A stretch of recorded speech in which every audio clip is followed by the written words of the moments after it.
Buenas tardes, jóvenes.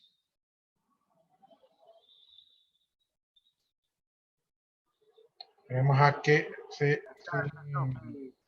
¿cómo están? Buenas tardes. Esperemos a que se conecten sus compañeros. Todavía están por ahí ingresando.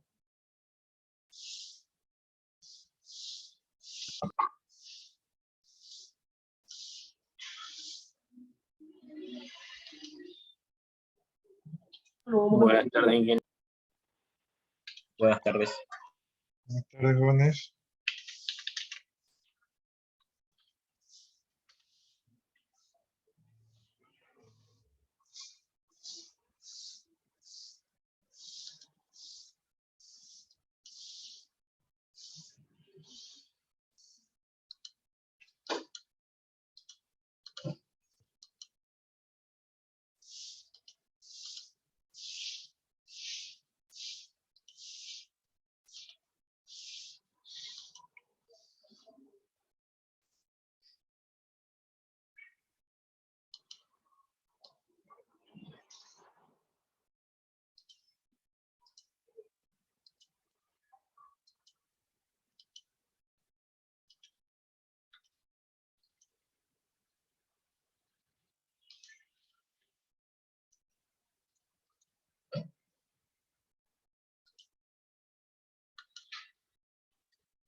Castro, Vera, Barzola.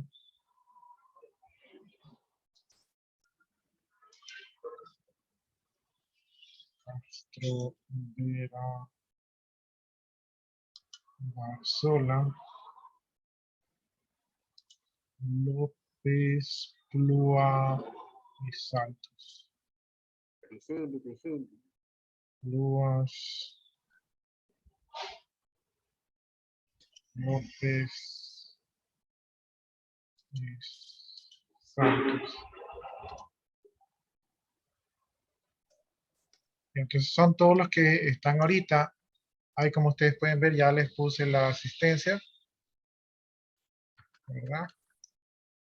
Déjenme descargar en Excel para yo tener un soporte, un respaldo de ustedes, por si acaso se llega a ir al sistema. Entonces ahí ya voy a tener una copia de esa asistencia. Ya, de todas maneras, como ustedes saben, deben de poner sus dos apellidos y sus dos nombres en el chat. Por si acaso le llega a pasar algo al sistema, sería válida la asistencia de eso, ¿no? Entonces, por eso es importante. Entonces, ya está el tema de la asistencia. Si sus compañeros ingresan más tarde, pues ahí la actualizamos. Ya, déjenme ver dónde nos quedamos en la clase anterior. En la clase anterior creo que estamos en el marco legal. Dentro del marco legal, lo último que vimos creo que fue el sujeto activo. El sujeto activo era aquel pues que cometía un delito haciendo uso de herramientas informáticas.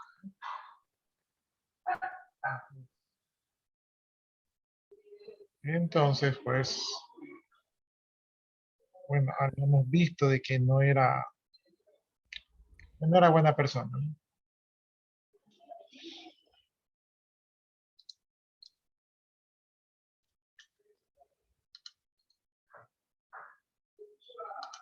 Ya, entonces habíamos hablado del sujeto activo.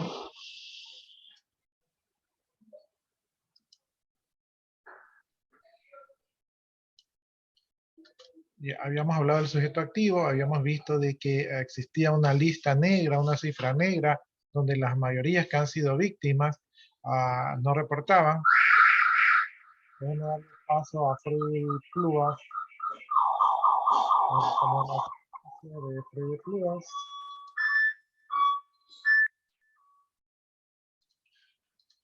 Ya, entonces habíamos visto el tema de la cifra negra, que la mayoría pues no denuncia estos delitos y que estos delincuentes pues son a veces respetados porque no se ve el tema del delito, sino que se ve el tema de la hazaña.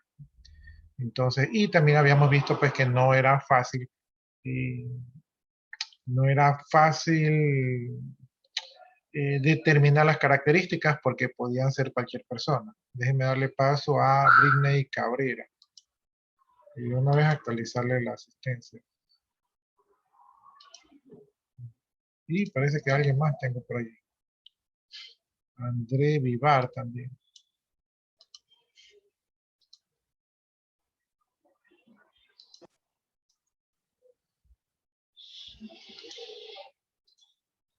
Ya, entonces eso habíamos quedado y ahí habíamos quedado de una exposición, ¿verdad? Donde ustedes creo que son como tres grupos, me parece. Se alcanzan a los tres grupos, ¿no? Háganos de cuatro Sí. personas grupos, de ahí con los que van quedando, pues se arman los cinco. Entonces tenían que hacer una exposición de eh, escoger un tema de un ataque, Exposición quedó para el viernes.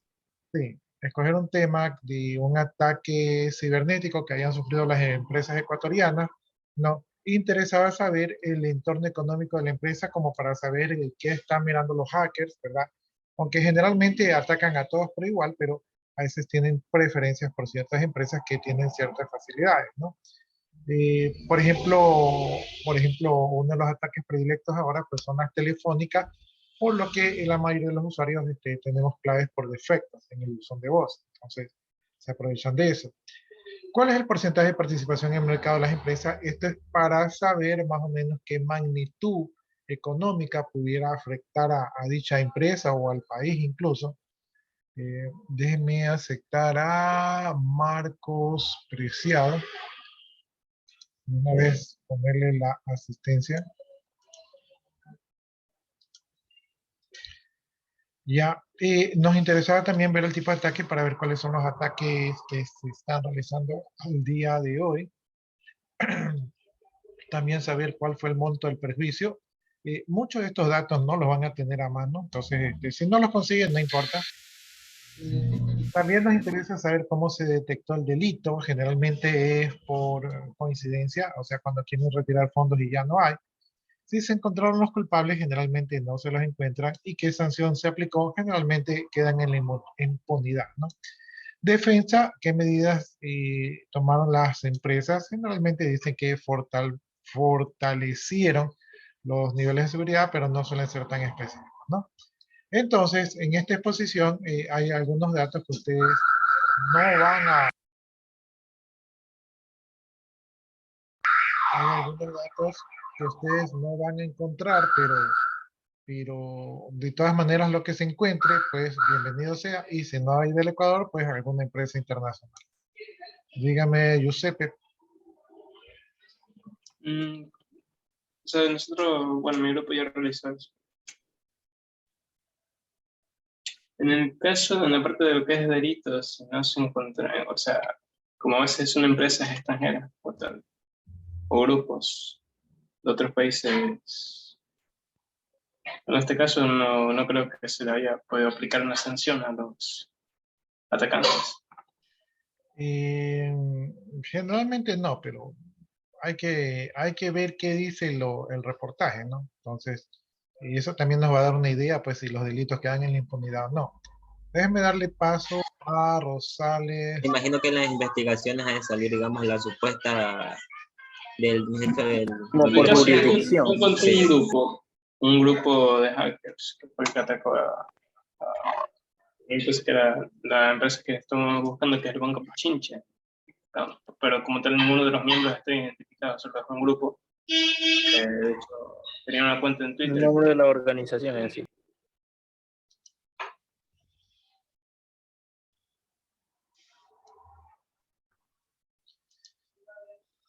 Ya, algo les escuchaba de que están hablando de un hacker. de un grupo de hackers.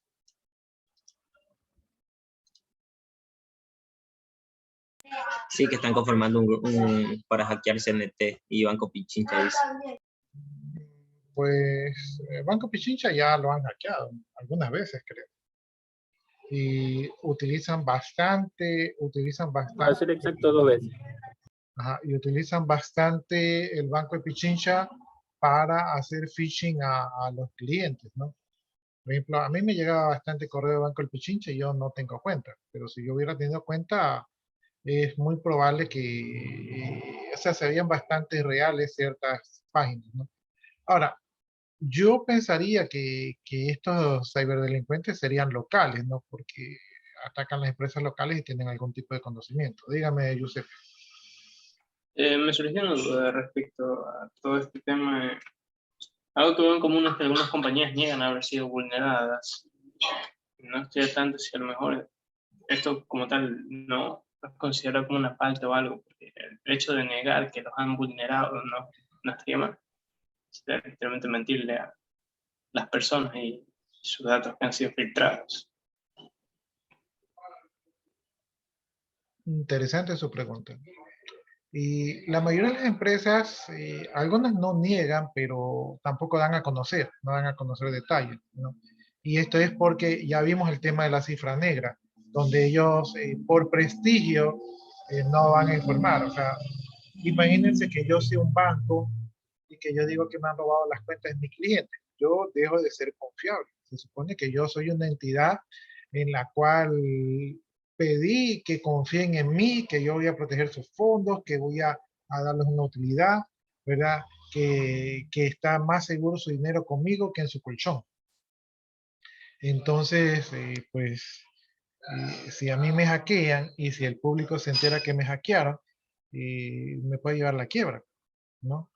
Es como una bola de nieve. Imagínense ustedes que ya hemos pasado nosotros algunas crisis bancarias y algo que suelen hacer grupos que están interesados en desestabilizar el país o la economía, o a veces que tienen un enemigo político, es el de crear inestabilidad, ¿no? Y muchas veces en redes sociales, muchas veces ha corrido el rumor que los bancos están sin fondos, esta voz populi se corre, se vuelven virales y todo el mundo comienza a sacar sus dineros de los bancos, y esto puede ser mentira. Ahora, los bancos no tienen todo el dinero en liquidez, los bancos generalmente nuestro dinero lo tienen invertidos o en activos.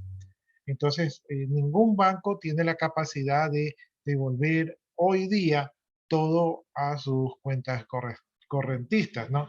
Por lo tanto, si se genera un rumor de que el banco no tiene dinero y la gente comienza a sacar su dinero, lo más probable es que el banco quiebre porque va a llegar un momento que si tal vez el 20, el 30% de los cuentacorrentistas sacan su dinero, el banco ya no va a tener liquidez y no va a tener capacidad de responder a lo que les están solicitando los clientes, ¿no? No van a tener la liquidez para poder volverlo. En el momento que no devuelven el dinero, en ese momento el banco pierde confiabilidad y las demás personas entrarían en pánico y reclamarían dinero que ya no puede volver porque no lo tiene líquido. Y es así como un banco saludable, ¿verdad? Puede ser quebrado solamente por un rumor, ¿no? Entonces, en ese sentido, y sí hay leyes que sancionan la desinformación, ¿verdad?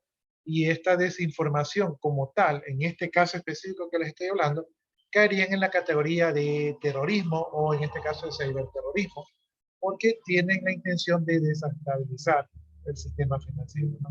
Hubo un banco una de las últimas veces, no recuerdo si fue el Banco de Guayaquil, pero hubo un banco que fue sometido a esa mentira falsa y el banco lo que hizo fue que se llenó de coraje el banco y salió con aplomo y dijo, aquí está el dinero, el que quiere sacar su dinero, tenga su dinero, se lo damos, ¿verdad? Pero esa noticia es falsa y nosotros podemos responder si es que ustedes quieren su dinero, pero la noticia es falsa, pero igual usted quiere retirar su dinero, retírelo, ¿no? Entonces esa posición de aplomo, ¿verdad? A pesar que habrá un 15% sacado su dinero, no alcanzó a tumbarlo. Eventualmente los que sacaron su dinero lo volvieron a depositar. Déjeme darle, aceptar la entrada de José Dávila.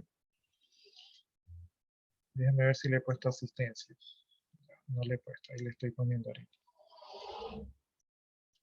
Ya, entonces, y lo que usted dice de ocultar información, la empresa privada, no sé si la empresa privada esté cometiendo algún ilícito al reservarse la información. Muy probablemente ellos están protegidos o se llenarían de algún artificio legal para hacerlo. La empresa pública, sin embargo, ellas no tienen esa capacidad. La empresa pública está por ley obligada a decir los movimientos reales, ¿no? Ahora, los políticos como el gobierno, ¿verdad? A veces presentan la información un poco orientada a alguna cosa, ¿no? Por ejemplo, una de las últimas noticias que recibimos fue que el gobierno dijo que había bajado la gasolina, entonces todo el mundo, oh, bajó la gasolina, y cuando vamos a ver, pues son los 10 centavos, entonces los 10 centavos no es algo que uno se esperaría que baje 50 centavos así para que sea significativo. Pero el gobierno dice, bueno, cumplí, bajé la gasolina, pero él no salió y dijo, bajé 10 centavos la gasolina. Sí, simplemente dijo, bajé la gasolina. Entonces, no está mintiendo, pero tampoco está siendo claro con la información. Entonces, si la empresa pública, pues, como que trate de cambiar el contexto de las cosas para que la noticia no suene tan. Por ejemplo, en vez de decir que no hay nada en los hospitales, pues lo que dicen es, hemos decretado el estado de emergencia, ¿verdad? Pero el estado de emergencia es un decreto y obviamente no se dicen qué exactamente se va a hacer, qué es lo que la gente estaría interesada, sino que es como que le dicen, sí, voy a hacer algo, pero no dicen qué voy a hacer. Entonces, eh, los gobiernos no mienten, pero tampoco presentan la información correcta, ¿no? Por ejemplo, ahorita dicen que la delincuencia se ha reducido, entonces creo que habían como, no sé, como 150 crímenes violentos la semana pasada, o bueno, el mes pasado, y ahora creo que se ha reducido a 91 crímenes violentos, entonces ellos dicen que se ha reducido, pero sí es verdad, pero de todas maneras el índice es alto. Entonces, se utiliza así, o sea, no se puede, deliberadamente no se puede mentir, pero sí se puede acomodar o presentar convenientemente la información. Dígame, Giuseppe. O sea, la información que dan es ambigua, por así decirlo. No es ambigua, pero a veces no es completa o a veces la presentan como para que se interprete de alguna manera. Y es justamente eso es el juego político, porque a eso se dedican los políticos, ¿no? O sea, si un político fuera totalmente sincero y honesto, muy probablemente no estaría allí, ¿no? Entonces los políticos tienen sus artificios, ¿verdad? Para hacer cuando quieren hacer y para no hacer cuando no quieren hacer, ¿no? Cuando no quieren hacer, dicen la ley me prohíbe, y cuando quieren hacer, dicen era un estado de emergencia y por eso tuvimos que hacerlo. Entonces son cosas de los gobiernos, ¿no? Pero en general, pienso yo que para las empresas privadas podrían reservarse la información siempre y cuando esta no afecte al cliente, ¿verdad? Y las empresas públicas, pues, no deberían reservarse la información, a no ser que esta información sea considerada confidencial, ¿no? Por ejemplo, si ahorita estuviéramos bajo un tipo bueno, estamos bajo un tipo de ataque, ¿no? Entonces hay cierta información que el gobierno puede reservarse porque el conocimiento de esta información sería peligroso. Por ejemplo, si yo digo, ¿saben qué? He descubierto que los delincuentes están en determinada zona, entonces el conocimiento de esa información los pondría al tanto a los delincuentes y ellos ya saldrían de la zona, ¿no? Entonces lo que se busca es, hay cierta información que es delicada y que puede atentar contra la seguridad del país. Esa información no es obligatoria darla a conocer. Y en ese sentido, si es que en algún momento se llegase a presentar algún robo de información que pudiera poner en peligro al Estado, entonces el Estado podría reservarse la información, ¿no?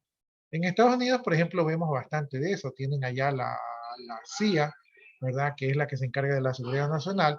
Muchas veces ellos se reservan la información, ¿verdad? Porque según ellos dicen que esa información podría poner en peligro la estabilidad del gobierno. Entonces, bajo esa premisa, pues se han reservado bastante información.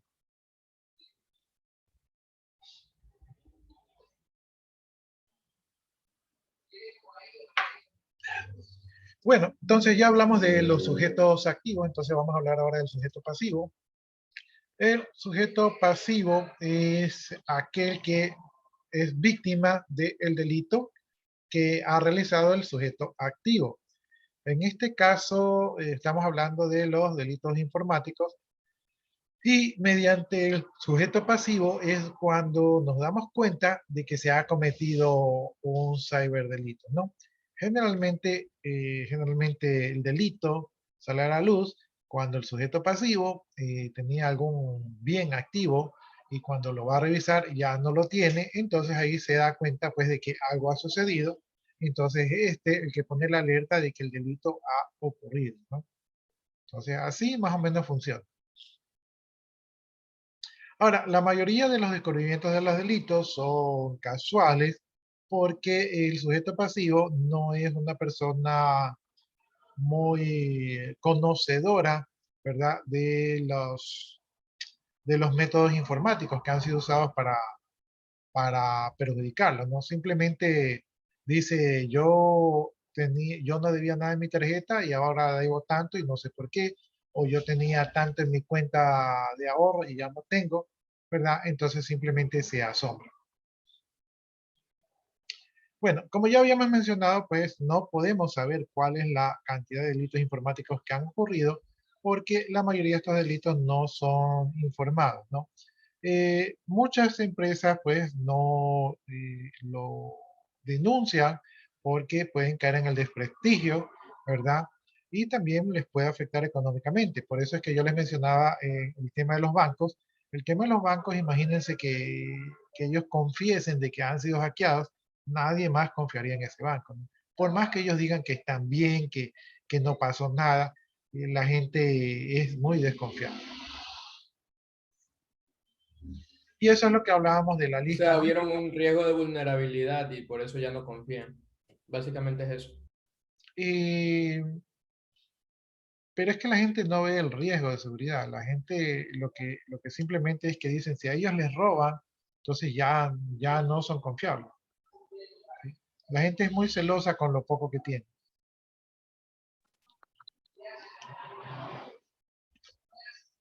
Ya, entonces es más el prestigio, es más, no sé cómo decirlo, ¿no? Por ejemplo, imagínense que hackearan a la policía, ¿verdad? ¿Qué pensaríamos nosotros de la policía?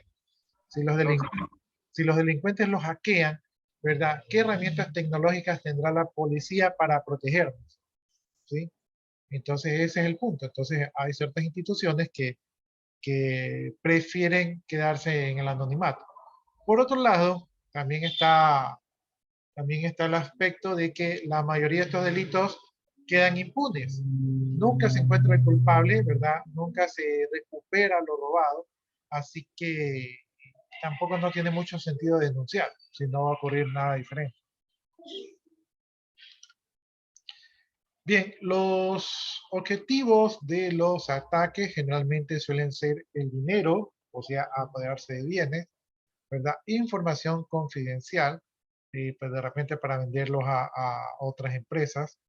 Beneficios personales, como por ejemplo ocultamiento de extorsión, enriquecimiento ilícito, espionaje. daño, consecuencias legales, indemnizaciones, cierre de empresas, instituciones, accidente, interrupción de procesos empresariales, pérdida de datos o riesgo de los mismos, ¿no? Entonces, estos son los objetivos de los ataques cibernéticos. Programas que suelen utilizar los ciberdelincuentes es un infinito número. Aquí solo vamos a ver los tradicionales, porque ni siquiera son los modernos.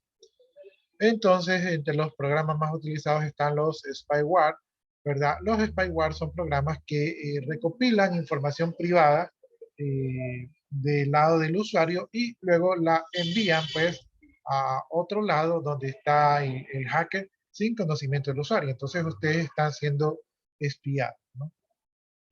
Hoy en día, con los celulares, pues, estamos cada vez más en riesgo de ser espiados y también por medio de las computadoras. Tenemos los dialers. Esto es un método viejo. Antes se realizaban llamadas por las computadoras que estaban conectadas a las líneas telefónicas y entonces existían servicios que eran por cobrar. Generalmente comenzaban con el 1-800.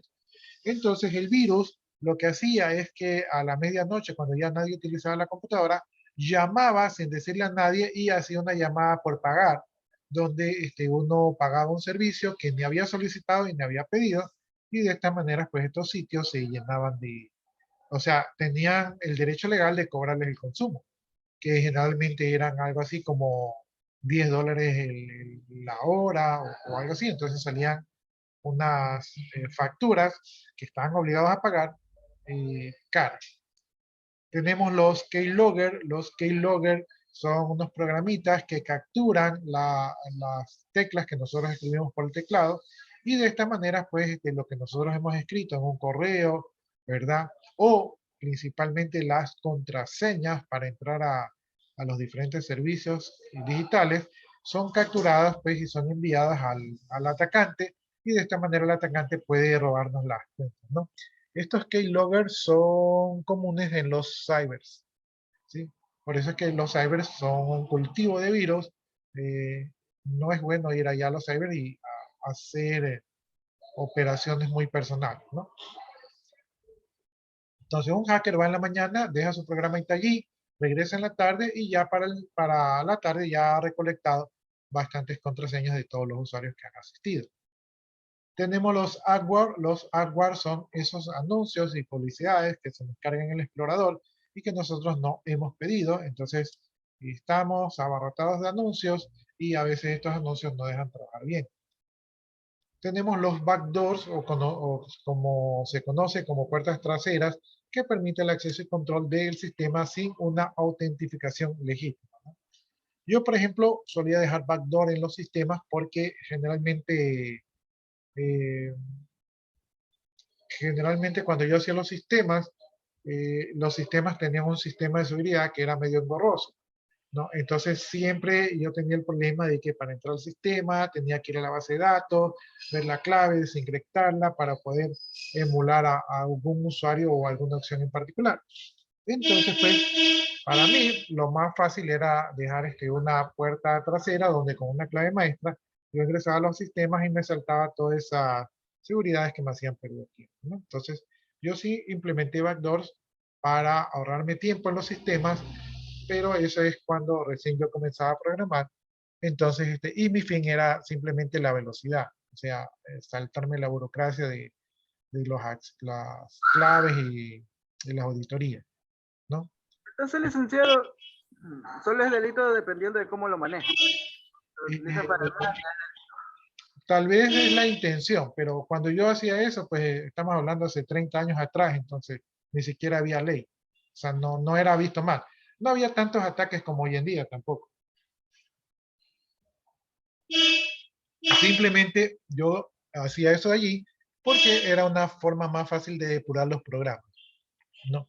A veces cuando ya ponía los programas en producción les quitaba el backdoor, pero a veces me olvidaba y entonces estaban allí, ¿no? Entonces, pero como eso era algo mío, nadie más sabía de esa puerta trasera, entonces no había tanto problema de seguridad, ¿sí? Pero hoy en día sí hay backdoors que la gente utiliza para hacer fraude, ¿no? Entonces ya tiene otro sentido, ¿no?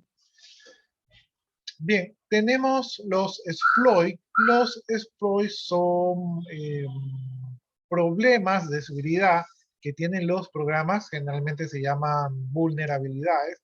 Generalmente los tienen las aplicaciones, los sistemas operativos, donde el atacante pues las usa a su beneficio, ¿no?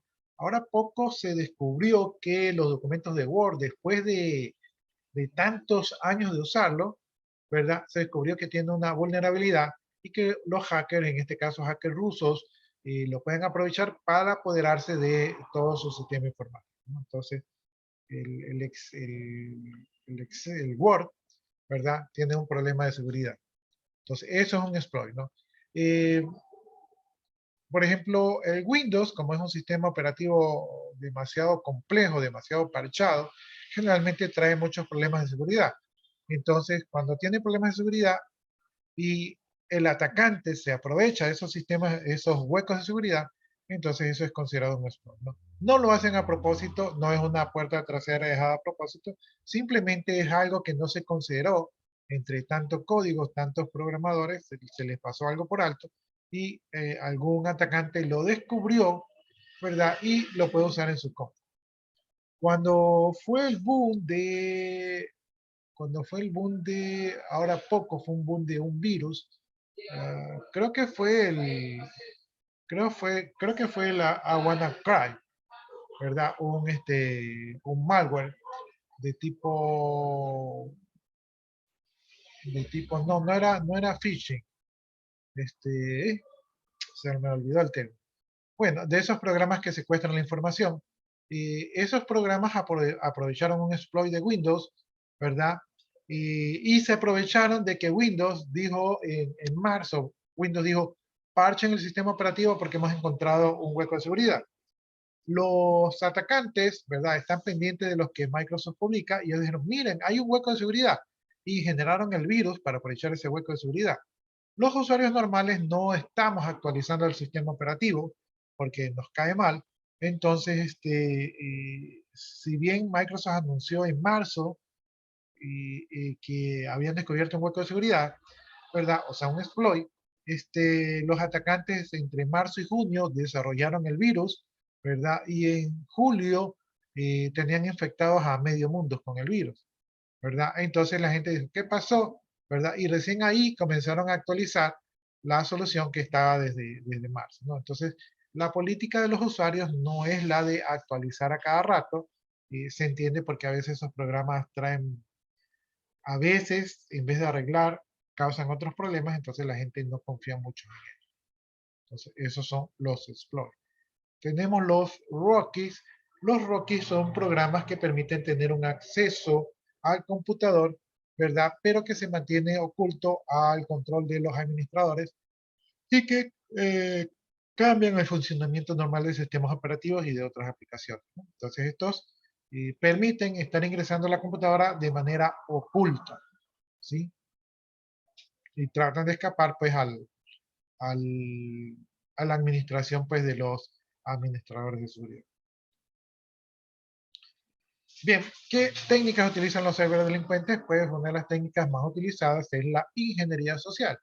Eh, la, la base de utilizar la ingeniería social es que es más fácil engañar a las personas que a las máquinas, ¿no? Por lo tanto, aquí se utilizan técnicas psicológicas de manipulación para poder engañar a los usuarios y que estos revelen información confidencial o que realicen acciones que beneficien al ciberdelincuente, ¿no?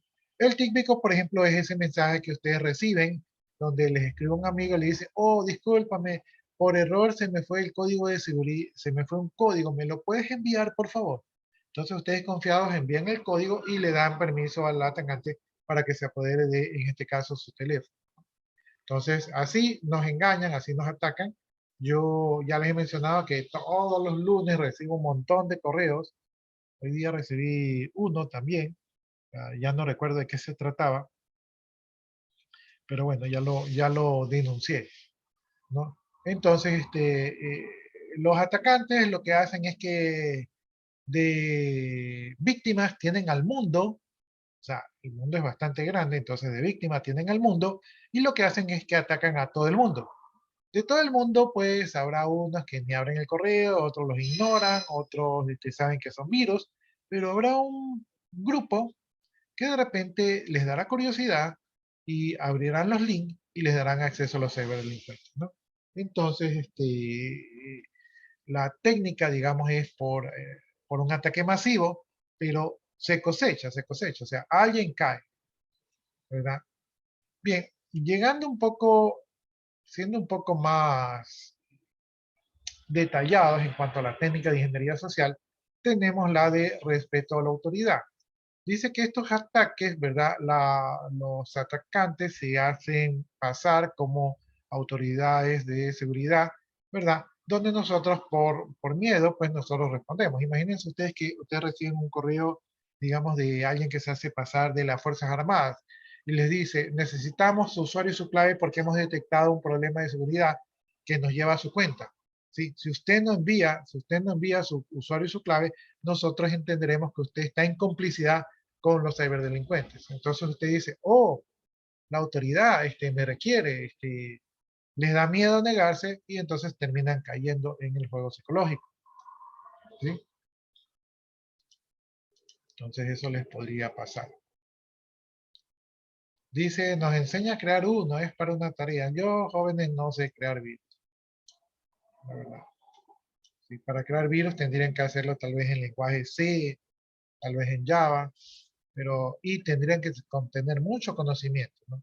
Lo que generalmente hacen los aprendices de hacker es que toman código, ¿verdad? Se llaman los scripting, algo así, scripting. Los scripting son códigos maliciosos que ya están creados y entonces los que están aprendiendo a hackear toman esos códigos maliciosos y les implementan.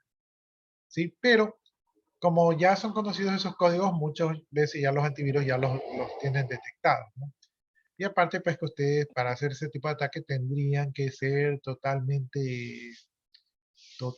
invisibles en el Internet, es decir, que tendrían que hacer saltos de routers y utilizar algún cubridor de huellas en el Internet para no ser detectados, ¿no? En este caso tendrían que utilizar países, ¿verdad? Saltos entre varios países para poder garantizar su... Licenciado, también se podría utilizar los VPNs para ir cambiando constantemente. O eso sería una herramienta de doble filo también, porque se podría encontrar en donde mismo está situado. Yo pienso que se podría encontrar con dónde está situado. Yo pienso, porque igual ustedes, de todas maneras, los que están en Internet no saben de dónde salió, pero su proveedor de Internet sí sabe que usted está saliendo por un VPN, ¿no? Entonces ahí ya tiene un nivel de identificación, ¿sí? Yo no desconozco las técnicas realmente que utilizan los hackers, pero yo me imagino que ellos tienen que utilizar proxies, ¿verdad? Los proxies tienen que conectarse con otros proxies, tienen que ir a routers de otros países y, y tienen que utilizar direcciones falsas. O sea, jamás ustedes podrían iniciar un ataque desde la regla de su casa. Tendrían que irse a un cyber tal vez o algún sitio donde no sean detectados y relacionados. Entonces, no sé cómo le harán los hackers realmente, pero asumo Ya, yo que ellos tienen bastante, se cubren bastante las huellas. Si alguien me decía algo por ahí. hay que mantener apagadas las cámaras por si la duda, porque si hay un exploit o cualquier tipo de virus que puede automáticamente encender la cámara, a pesar de que no mostremos o no activemos las cámaras, va a ser perjudicial para uno. Claro, eso sería en el caso que ustedes fueran el sujeto pasivo, o sea, que ustedes fueran las víctimas, ¿verdad? Entonces, efectivamente, los malware pueden tomar el control de sus cámaras y sus micrófonos y estarlos grabando. Hay una película en Netflix, ya no me acuerdo quién es este tipo. eh, voy a googlear a ver si me aparece el nombre para ver si me acuerdo. Voy a poner agente CIA denuncia de espionaje. A ver qué sale.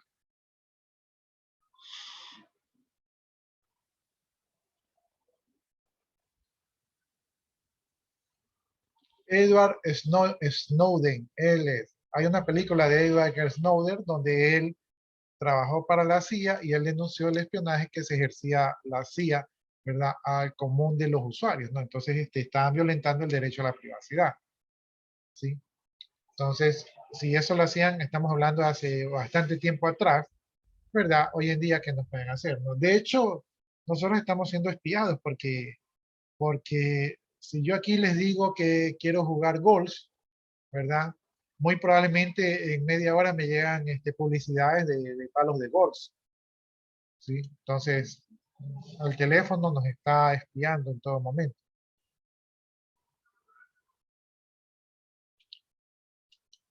Bueno, otra técnica de ingeniería social es la voluntad de ayudar. Esta es cuando a usted le llega pues la foto de los niños en Etiopía o en África, ¿verdad? Y le dicen regístrate aquí o comparte esta información por los niños del África, ¿verdad? O cuando le dice que Bill Gates va a donar $1 millón y el correo llega a los tantos seguidores. Entonces, uno por solidaridad, por el buen corazón, uno comparte. Pero lo que está compartiendo es el virus.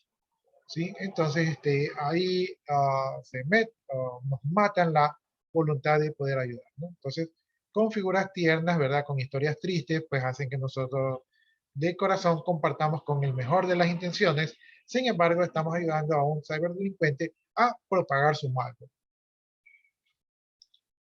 Temor a perder un servicio, este es el típico que yo recibo todos los lunes, donde me dicen, y justamente ese fue el que recibí hoy día, donde me dicen que Microsoft ha actualizado las políticas de seguridad y que si yo no actualizo la clave, entonces la cuenta será cerrada, ¿no? Entonces hacen creer que hay una urgencia y que si yo no ingreso la clave, me van a cerrar la cuenta y, por ejemplo, la mayoría de ustedes no quiere perder su cuenta de Facebook, de correo, de TikTok. Entonces ustedes dan logón, ¿verdad? O sea, se validan, hacen las indicaciones de allí, porque ustedes creen que pueden perder el servicio y ahí ustedes son hackeados, ¿no? Fueron engañados para que sus claves y credenciales sean robadas y a través de eso robar su información. Otra de las técnicas que utilizan es el respeto social. Por ejemplo, a ustedes los delincuentes pues los extorsionan, ¿verdad? Y les dicen que van a compartir, qué sé yo, imágenes o fotos que fueron tomadas en la privacidad de su hogar, ¿verdad? Y entonces le dicen que si no pagan un rescate, esas fotos van a circular en sus redes sociales, ¿no? Entonces ustedes, como son personas de bien, ustedes dicen, no, ¿cómo va a creer que van a publicar esas fotos donde se ven en situaciones privadas? Entonces se aprovechan de eso los ciberdelincuentes para amenazarlos, ¿no? Y en la mayoría de los casos, a pesar que hay los ciberdelincuentes tienen la capacidad de hackear sus equipos y prender las cámaras, en la mayoría de los casos es más fácil crear un correo amenazante falso. ¿Cómo hacen los ciberdelincuentes? Los ciberdelincuentes a través de las cookies que están en sus computadoras y que no son tan protegidas, pueden verificar los sitios que ustedes han visitado, ¿no? Así como Google sabe físicamente dónde ustedes han visitado, ¿verdad? Así los ciberdelincuentes a través de sus cookies, ¿verdad? O la información que guarda su explorador, pueden saber los sitios que han visitado y ellos entonces se arman pues una figura psicológica de lo que ustedes han hecho y entonces les dicen que tienen un video donde ustedes están en X situación, ¿verdad? Y por eso los amenazan, ¿no? Pero en la mayoría de los casos esos videos son falsos y simplemente están pescando a río revuelto, hacen campañas donde le envían a 10.000 usuarios, ¿verdad? Y de los 10.000 usuarios, pues unos cuantos sí han de haber estado haciendo alguna cosa indebida y entonces se sienten atrapados, ¿sí? Pero los ciberdelincuentes solamente están apostando. Bien, Otra manera, ¿verdad?, de robar sus datos es con los gratis. Por ejemplo, ustedes están buscando un programa para, no sé, para hacer videollamada, entonces le dicen, mire, este programa te hace videollamadas, te graba, te permite usar el micrófono, te pone sticker y todo, y es gratis, ¿no? Entonces a veces lo gratis sale caro. Cuando nosotros utilizamos esos servicios gratis, descargamos algún tipo de malware o damos permiso, algún tipo de malware para que robe nuestra información. Entonces, ojo con eso allí. Este tema de los gratis podría ser cuando nosotros buscamos esas películas piratas. Nosotros estamos descargando las películas, pero también estamos abriendo la posibilidad de que no se infecte con malware. Entonces, es peligroso eso ahí. Mi phone gratis, dice ahí. Ya, entonces, como ustedes se pudieron dar cuenta, la mayoría de estas técnicas no están buscando los exploits o los backdoors que tienen los sistemas, sino que están atacando a las personas directamente, ¿no? Por ejemplo, si yo soy un delincuente, y esto sí ha pasado, si yo soy un delincuente, yo me creo un Facebook falso del jefe, del gerente de la empresa, y luego le escribo un mensaje privado a usted, donde le digo, fulano, y usted me dice, es el jefe, me ha escribido. Sí, jefe, dígame. Fulano, mire, ahorita no me vale el WhatsApp, por eso le estoy escribiendo por este medio, porque no tengo dañado el teléfono. Pero necesito que el día de mañana le voy a enviar a X persona y necesito que usted le entregue todos los documentos y el dinero que quedó en la caja chica. Sí, yo no puedo ir, yo voy a llegar más tarde, pero usted dele porque tiene que hacer una transacción urgente. Entonces el fulano lo que dice, ya jefe, ya, listo. Entonces al día siguiente llega alguien al trabajo, usted le entrega los documentos y el dinero en efectivo que había, ¿verdad? Y luego más tarde llega su jefe y le dice que novedades hay. Y entonces usted le dice, nada, jefe, cumpliendo sus órdenes que ya entregué lo que usted me pidió al chofer. Y entonces el jefe le dice, ¿qué órdenes? Y ahí es donde usted cae en cuenta que ha sido estafado, ¿no? Entonces, estas cosas pasan. Obviamente, hay mucho riesgo allí de parte de los ciberdelincuentes, pero lo pueden hacer, ¿no? Entonces, se apoderan de una cuenta donde ustedes creen que están hablando con la persona del perfil, pero realmente es otra persona. Bien, otra de las técnicas que utilizan los delincuentes es el phishing. Esta es la que está de moda, ha crecido un 500% en los últimos años, ¿verdad? En la pandemia creció bastante, ya que los delincuentes no podían salir a robar a la calle. Muchos de esos delincuentes se tecnificaron y comenzaron a utilizar técnicas de ciberdelitos para no quedarse sin sus ingresos.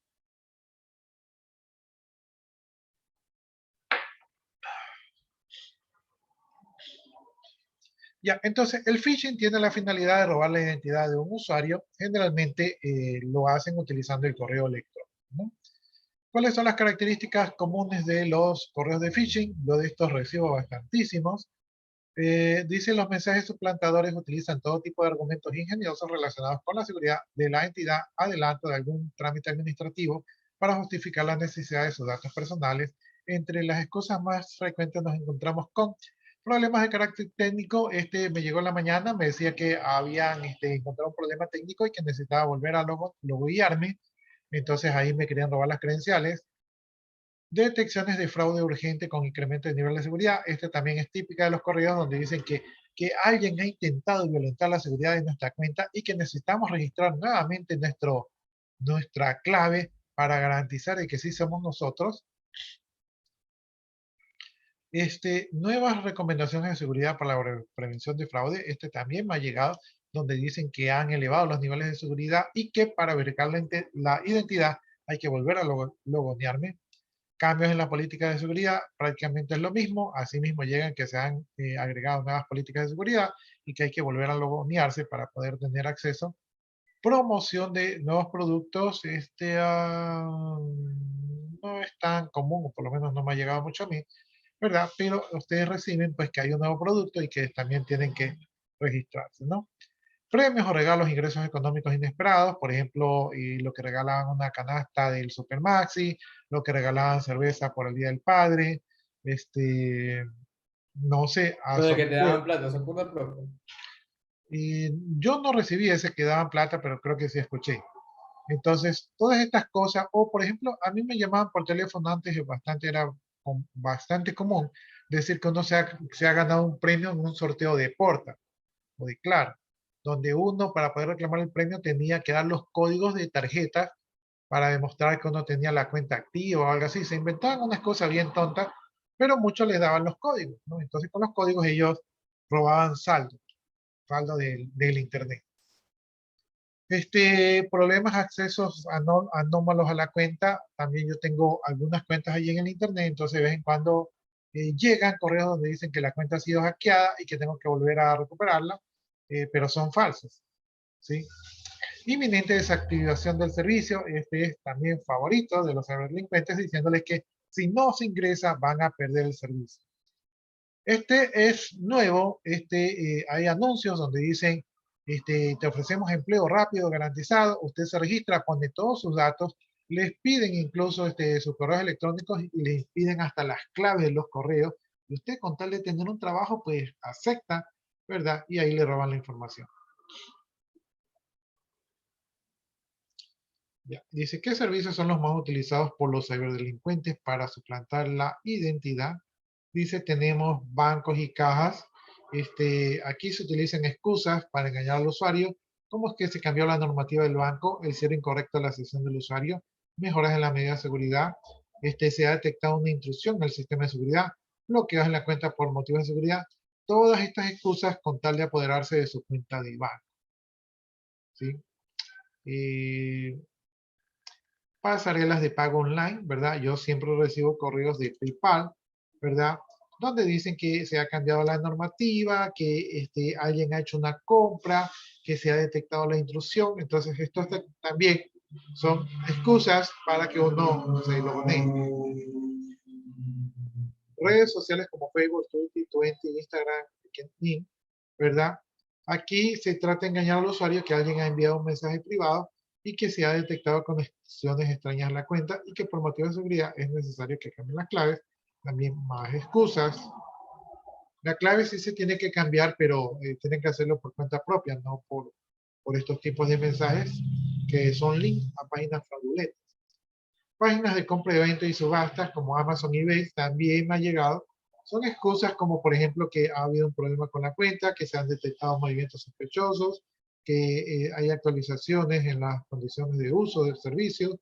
A mí generalmente me llegan de que tengo un paquete extraviado o que hay un paquete que va a llegar a mi cuenta y que por eso tengo que dar los datos. Entonces, todas es excusas. Juegos online, como no estoy jugando mucho, pues no, esta no me ha pasado tanto. Dice, excusas para engañar al usuario, fallos de seguridad de la plataforma, problemas de cuenta del usuario. Soporte técnico y ayuda de helpdesk en empresas y servicios como Outlook, Yahoo, Apple, Gmail, ¿verdad? Estas son excusas para engañar al usuario. Información de la cuenta, eliminación de las cuentas inactivas, detectar actividades sospechosas en la cuenta, se ha superado el límite de capacidad de la cuenta, todo con el fin de que usted ponga su usuario y su clave. Esta también me ha pasado, servicios de almacenamiento en la nube como Google, Dropbox, etcétera, excusas para engañar al usuario para conseguir cuentas de distintos servicios de usuarios y obtener información privada. Generalmente a mí me ha llegado que los drivers están llenos y que necesito logonearme. Ya. Phishing a servicios de empresas públicas también me ha pasado, donde se trata de engañar al usuario sobre la información sobre una notificación de una multa. Por ejemplo, aquí, la última que me llegó fue bastante real, bastante real, yo casi me la creo. Me llegó una multa de tránsito del ATM, ¿no? Así con fotorradar y todo igualito, ¿no? Y yo estaba así ya con pena porque dije, ve, pero me han puesto una multa, pero yo no recuerdo haber cometido ninguna infracción, ¿verdad? Entonces yo estaba triste y como yo recibo bastantes correos de ataques, entonces yo dije, voy a verificar, pues no. Entonces lo que hice fue irme directamente al ATM sin utilizar los links, sino que irme directamente a la página del ATM y verificar.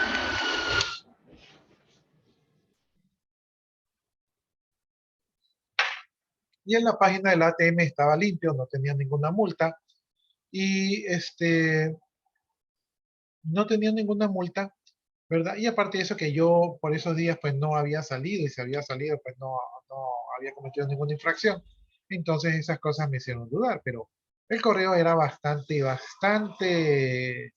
convincente, que yo creo que una persona normal hubiera caído, ¿sí? En este caso yo, ya les dije, yo dudé porque no coincidía la multa con mis actividades de esos días, y también dudé porque como yo recibo muchos correos, pues ya como que estoy un poco jurado, ¿no? Bien, phishing a servicios de mensajería, excusas utilizadas para engañar al usuario, paquete que se ha enviado no ha podido ser entregado. También me ha llegado estos paquetes de compras por internet. Es un paquete esperando información de seguimiento de pedidos, etcétera, todo con el fin de que ustedes se logoneen y que nos roben las cuentas. Falsas ofertas de empleo para engañar a los usuarios por puestos de trabajo, pero que ya lo mencionamos, ¿no? Entonces, son bastantes técnicas que utilizan los hackers. Si se dan cuenta, la mayoría de estas técnicas no buscan romper el sistema de seguridad, buscan engañar al usuario. ¿Sí se dieron cuenta? Es más fácil engañar al usuario que engañar a la computadora. Cuando somos siendo atacados por phishing, ¿qué tenemos que hacer? No acceder a las peticiones de solicitud de información, consultar directamente la empresa o servicio a través de los mecanismos oficiales, o sea, sus páginas web oficiales, no contestar ningún correo, no seguir los enlaces que nos facilitan, pueden ser fraudulentos, ni descargar los ficheros adjuntos que nos envían estos correos. Se puede eliminar el correo y se puede alertar a los contactos, porque si ya recibimos este tipo de correos, muy probablemente nuestros contactos también. Entonces podemos alertarlos para que no caigan en estos fraudes. Los correos sospechosos, podemos hacer una denuncia, a pesar que aquí dice que eliminemos los correos, también si el correo es un ataque específico, podemos guardarlo como una evidencia del delito, ¿sí? Entonces, si no van a hacer la denuncia, lo eliminan, y si van a hacer la denuncia, lo tienen ahí guardado, pero no lo toquen para poder, poder poner la denuncia.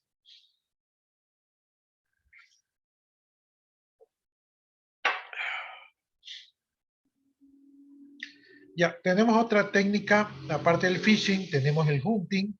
En este tipo de ataque se busca afectar a la mayor cantidad de usuarios, ¿verdad? Utilizando campañas de comunicación, ¿no? Se hacen campañas de phishing, ¿verdad? Contra entidades energéticas o bancarias, ¿sí? Entonces, el hunting son campañas, o sea, es el mismo phishing, pero en una campaña. Lo que yo les decía es que cuando ustedes tienen un atacante, no los está atacando solo ustedes, sino que tiene a 10.000 personas, ¿sí? Nunca atacan uno solito porque no es negocio. Por ejemplo, si les llega un negocio o les llega un reembolso de CENEL, ¿verdad? O sea, donde las empresas públicas les están enviando un correo y les dicen que, o que tiene que pagar más o que tiene que pagar menos. Cuando hay suplantación de entidades, por ejemplo, campañas que hace una empresa como Supermaxi, que realmente no lo está haciendo, sino que es un engaño. Cuando tratan de suplantar la identidad de un banco, por ejemplo, Banco de Guayaquil, Banco del Pichincha, son los favoritos para suplantar. Generalmente llegan links donde ustedes van a la página del banco y es idéntica, ¿no? Entonces, nunca se abran los links directamente. También se hacen ataques para realizar infección por malware, como el tipo de ataque ransomware, ¿verdad? Estos tipos de ataques llegan con documentos falsos de Excel que tienen códigos maliciosos, con correos de facturas, ¿verdad? Que se están enviando a su computadora, y estas facturas tienen código malicioso, ¿verdad?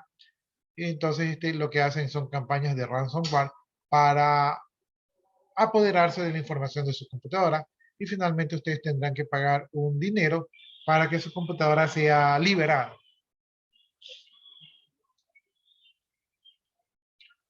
¿Sí? Yo, por ejemplo, les voy a contar una anécdota. Miren, yo ingreso al banco. Generalmente cuando ingreso al banco, tengo que poner el usuario y tengo que poner la clave. Entonces yo pongo el usuario y la clave e ingreso al banco. Pero hubo un tiempo, y esto es posible, que cada que yo ingresaba al banco, la primera vez que ponía la clave, no ingresaba, ¿verdad? Y la segunda vez que ponía la clave, se ingresaba. Y este tipo de ataque es posible hacer. Si un ciberdelincuente entra al DNS de su equipo, o sea, obtuvo el acceso a su equipo y le cambió el DNS y en vez de buscar un DNS de afuera, ¿verdad? Busca un DNS adentro. El DNS es un servicio para encontrar direcciones de página web. Entonces, si el usuario ingresa a su DNS, ¿verdad? Él puede suplantar una dirección de un banco con otra dirección falsa. Entonces el ciberdelincuente puede suplantar. Y esta es una teoría, no lo puede comprobar. Cuando yo ingresaba al banco, ¿verdad? Cuando yo ingresaba al banco, yo ponía la clave, pero la clave nunca me cogía la primera vez. Yo decía, ah, es que escribo muy rápido, es que se trabaron los dedos. Entonces así pasé un buen tiempo que nunca entraba la primera vez y la segunda vez sí entraba. Después es que me enteré que hay un ataque de phishing donde primero se apoderan de su DNS, luego lo direccionan a una página falsa y cuando yo me logoneo al banco, me estoy logoneando en la página falsa. En ese logoneo, los atacantes se apoderan de mi usuario y mi clave de banco, ¿verdad? Y luego, para que yo no sospeche, me mandan a la página original, ¿sí? Me envían a la página original para que yo sí pueda ingresar y que no sospeche que me han hackeado. Entonces, así de inteligentes y elaborados son los ciberdelincuentes.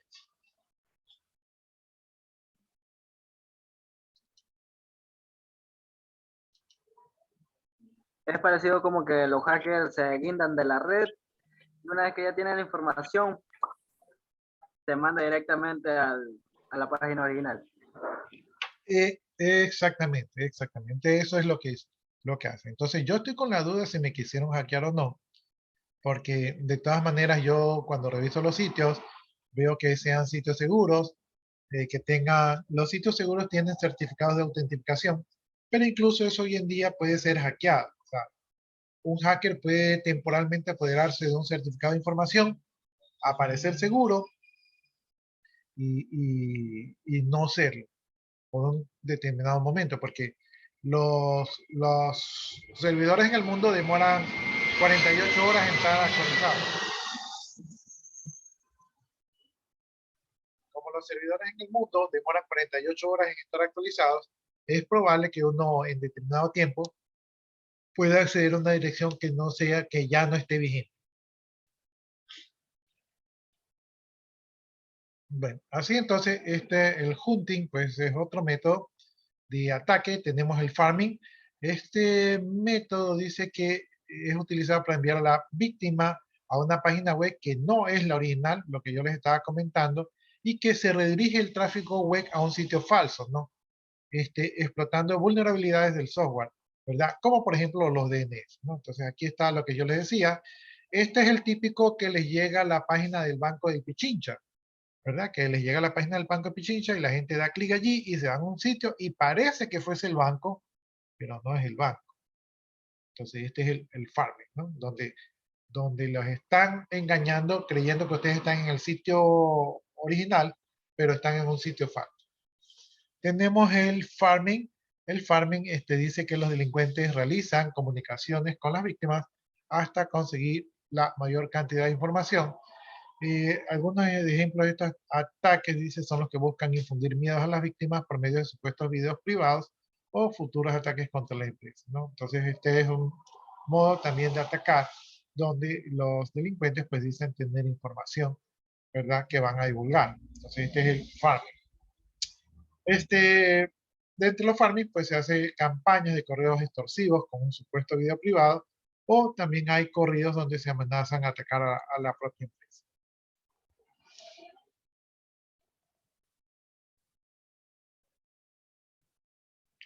Por ejemplo, otro tipo de fraude es cuando reemplazan a alguna autoridad de la empresa y por medio de eso tratan de conseguir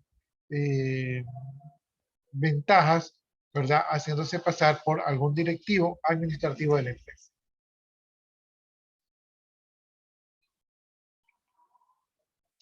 Tenemos el skimming, ¿verdad? Este es el robo de información de las tarjetas de crédito en el momento de la transacción para poder reproducir o clonar la tarjeta de crédito o de débito para un uso fraudulento más adelante.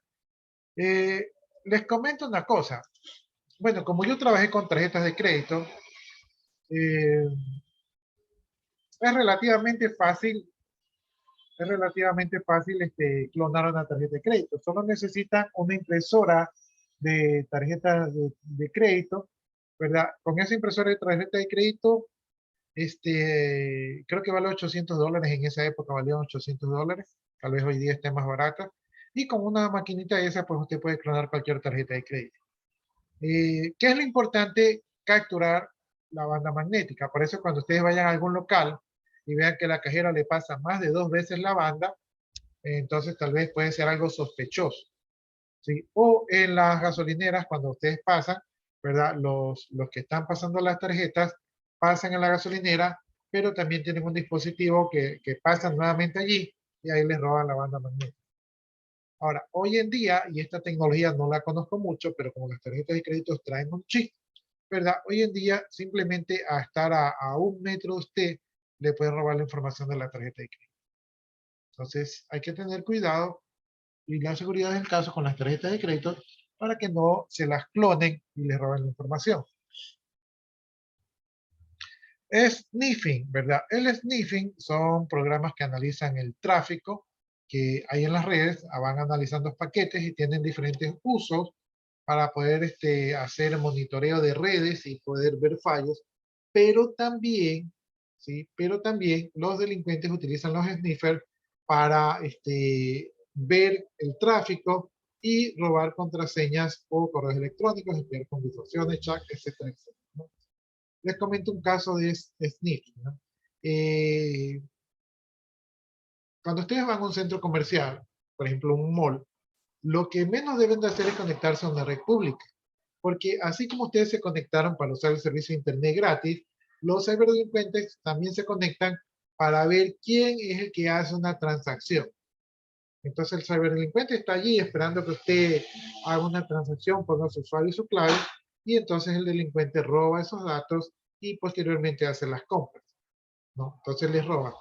Ahora, un caso de esto de aquí, yo estaba en una institución pública. Yo estaba en una institución pública y en esta institución pública, pues, a una compañera se conectó a la red pública porque no tenía internet y realizó una compra por internet, ¿verdad? Eso fue a las 10 de la mañana. A las 2 de la tarde, le llega un correo de una compra que había hecho en Estados Unidos por más o menos $50, ¿verdad? Y a las 4 de la tarde le llega otra compra hecha a los Estados Unidos, pero por $2,000. Que había sido que como ellos son su tarjeta de crédito, entonces le clonaron la tarjeta, ¿verdad? Por utilizar una red pública y le hicieron una compra de $50 primero para probar si la tarjeta realmente valía. Una vez que comprobaron que valía, hicieron la compra fuerte de $2,000. Por suerte, pues la compañera se dio cuenta, ¿verdad? Por la primera compra y pudo hacer todas las transacciones para reversar esas compras, ¿no? Entonces logró reversarla y evitar el perjuicio, pero por poquito y no las puede reversar, ¿no? Entonces ese es un caso de sniffing, cosa que pueden hacer los ciberdelincuentes. Tenemos los spam como ustedes ya saben, pues son esos correos fastidiosos que nos llegan todos los días allí en el buzón de voz, pero en el buzón de correo, y entonces nos llega mucha publicidad que nosotros no pedimos, ¿no? Tenemos dentro de los spam, tenemos los redirectors, ¿verdad? Entonces aquí es la que yo creo que tal vez estaba yo siendo objeto. Los redirectors lo que hacen es que envían un recurso falso, ¿verdad? Para que uno dé login y luego lo envían a uno original, ¿verdad? Entonces, este puede ser el que me pasó a mí, que yo le decía que siempre que ingresaba, me decía que no había ingresado, y luego por segunda vez ingresaba.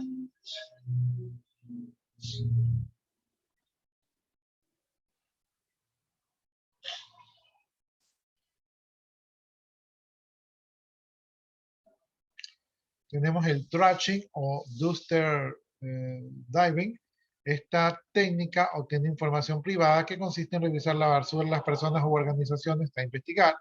A veces ahí en la basura pueden botar claves, pueden botar usuarios, ¿verdad? Entonces, es una técnica como para enterarse de la cultura de la organización.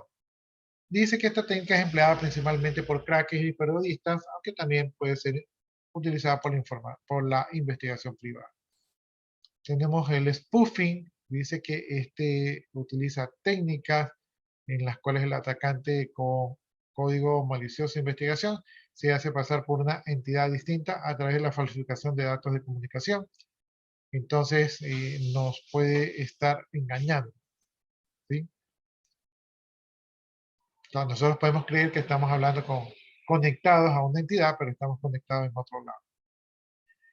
Tenemos el smurfer, dice que es una mula de dinero. Esta es una persona que transfiere dinero adquirido ilegalmente a otra persona por medio de servicios de mensajería o electrónicamente, ¿verdad? En nombre de todos. Estas mulas generalmente se le paga con servicios, con una pequeña parte del dinero transferido. Las mulas generalmente son engañadas y se reclutan en línea para que crean que es un empleo legítimo. Por ejemplo, yo les digo a ustedes, ¿saben qué, jóvenes? Estoy ofreciendo trabajo. Y ustedes me dicen, ya, yo quiero trabajar. Ok, van a hacer este trabajo. Miren, tengo unos clientes que les van a transferir dinero a ustedes, ¿verdad? De unos trabajos que estoy haciendo. Y ustedes me van a transferir el dinero a mí, ¿verdad? Yo les voy a pagar una comisión del 1% por el dinero que me transfieran. Entonces, a ustedes les transfieren el dinero y después ustedes me transfieren el dinero a mí, ¿verdad? Y como ustedes me transfirieron el dinero legalmente, yo puedo decir que ese dinero no es robado porque ustedes me lo transfirieron de manera legal. Yo no los obligué. Ustedes me lo transfirieron. Sin embargo, la persona que fue víctima del ataque y que alguien le dijo de si quieres obtener la información de regreso, deposita en esta cuenta, la persona va a mandar a la policía esa cuenta. Y esa cuenta es de ustedes, ¿no? Que fueron engañados pensando que eran un trabajo que estaban haciendo. Entonces, todo el tema legal se va a ir contra ustedes, ¿verdad? Y si ustedes me acusan a mí, ¿verdad? Porque me dijeron que me depositaron, yo lo que les digo es que ustedes me depositaron por su libre albedrío, me depositaron a mí, que yo no los obligué, ni los extorsioné, ni nada, así que no hay delito en eso de allí. El delito los tienen ustedes por haber recibido dinero de estafa. ¿Sí? Entonces, eso también puede pasar, donde se están utilizando a terceros mediante engaños para que sean socios, ¿verdad?, de los ciberdelincuentes que han atacado el línea.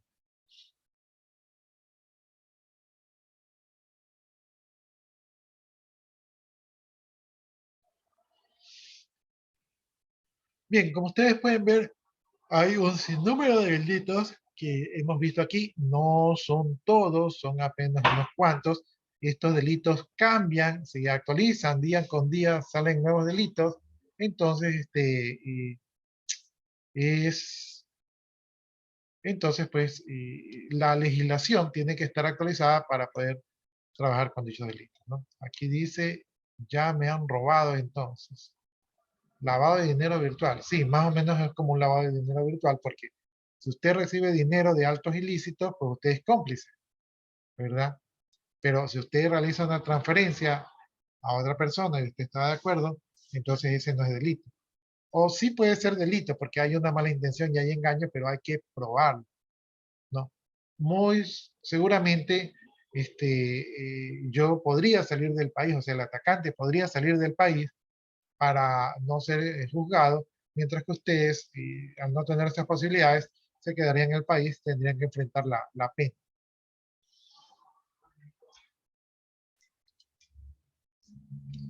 Herramientas más utilizadas por los ciberdelincuentes, aquí tenemos una que se llama Overducky, que dicen que este es un dispositivo de USB que se conecta al teclado Y entonces el dispositivo comienza a enviar señales como que si se estuviera trabajando en la computadora y ya tiene script para poder descargar códigos maliciosos que afectarían el funcionamiento de la máquina, ¿no?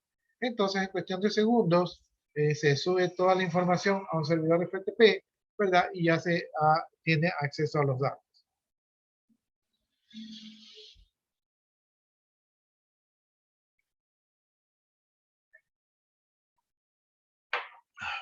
Otro dispositivo es el MiniCat. Dice que este está disponible en GitHub, que es una plataforma de desarrollo de software, y esta herramienta fue creada para poner a prueba la seguridad de Windows.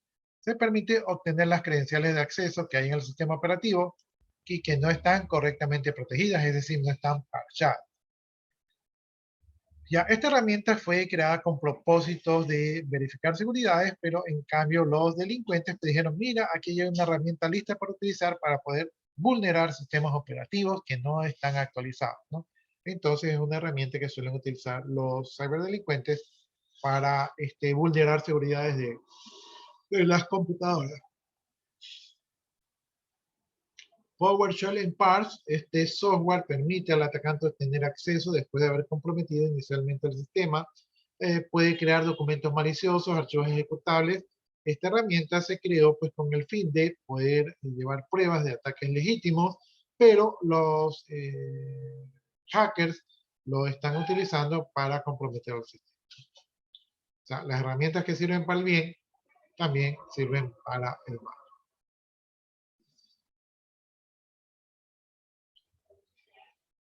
Tenemos JFrog. Esta herramienta está disponible en forma abierta, es decir, que es de código abierto. Y funciona tipo troyano de acceso remoto que permite acceso al sistema. Puede instalar puertas traseras, puede instalar keylogger para poder robar contraseñas de la víctima. Se basa en Java y es multiplataforma, ¿verdad? Por lo que puede ser utilizado en Windows, en Mac.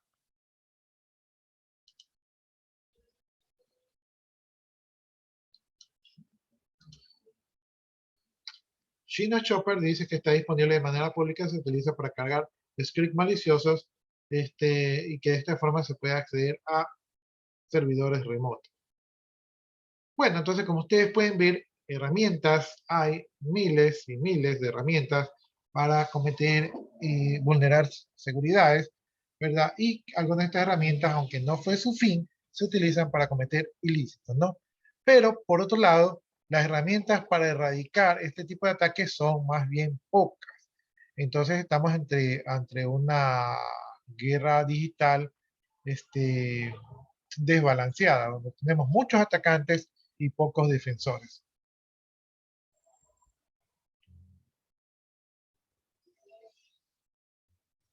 Ya, entonces, vamos a quedarnos hasta ahí, jóvenes. No sé si alguno de ustedes quiere hacer alguna aportación, alguna inquietud. No, ninguno. Ya, listo, jóvenes. Entonces, yo estoy copiando en este momento su asistencia y si ustedes gusten ya pueden desconectarse para que vayan a su siguiente clase, ¿no? De mi parte, muchas gracias y que tengan muy buenas tardes. Listo, profe. Listo, profe, que tenga buena tarde también. Gracias, jóvenes.